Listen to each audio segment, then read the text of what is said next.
No one wants to feel like they're missing out on life, but a hearing loss can affect you in so many ways, from conversations to TV watching. Fortunately, there are a lot of devices to help, and audiologist Dr. Gnewikow walks us through some options. Take a look. Well, the most obvious is the use of a hearing aid, but we'll get to that in a few minutes. The big problem that people have is hearing in difficult situations because of what we call the signal-to-noise ratio. That sounds like a real scientific term. It just means you want what you're hearing to be louder than the things that are causing the interference. And there's a lot of devices you can use. For example, you can get devices for your television where you can put this in your ear and the television will transmit directly to you. Now, this is something that would be used in place of a hearing aid for those situations. You can get them that are FM or infrared, different types of devices. Sometimes they call them TV ears. And those do help a lot for people that have trouble with television. That's what we call an assistive listening device. This is a phone for people who are severely impaired. And a phone like this is actually captioned. So if a person is unable to communicate on the phone, the incoming call uses voice recognition so that the information in the conversation is actually written out on the screen. And it's sophisticated to the point that at the end of the conversation, you can push a button on the telephone and it will remember the conversation just like a Word file on your computer. And the nice thing about this, these are free. They are subsidized by the Federal Communications Commission. And if you see your local audiologist and they verify that you have a hearing loss, you can get one of these phones free, and it will allow a person who is unable now to communicate at all on the phone to at least have input communication, and they work quite well. Another issue is cell phone usage, and that becomes more and more of an issue because so many people are now using cell phones and they have hearing loss, and it's just kind of a hassle.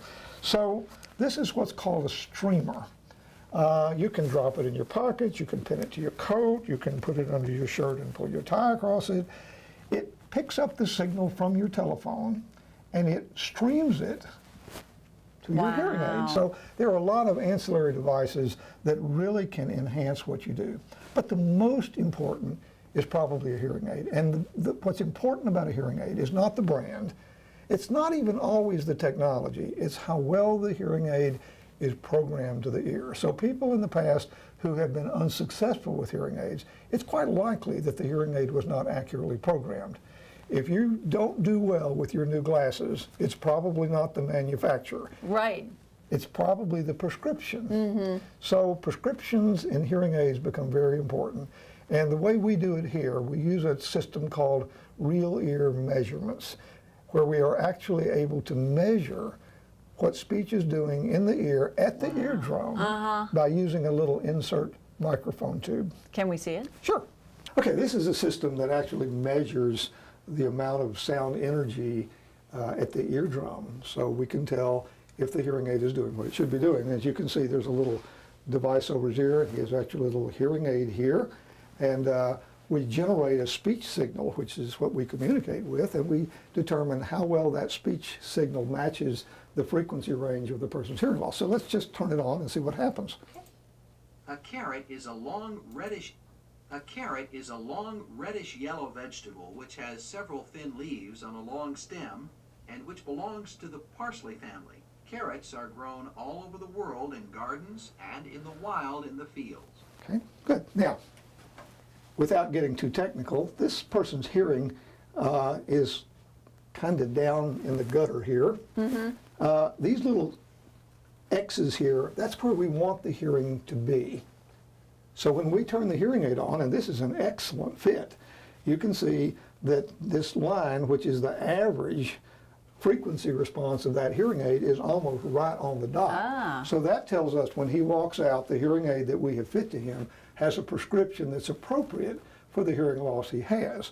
If you don't do a test like this, at least initially when you're fitting the hearing aid, then somebody may think, well, I've got a hearing aid and it doesn't help me very much. Why is it not working? It's generally not the hearing aid. It's generally the way the hearing aid is adjusted.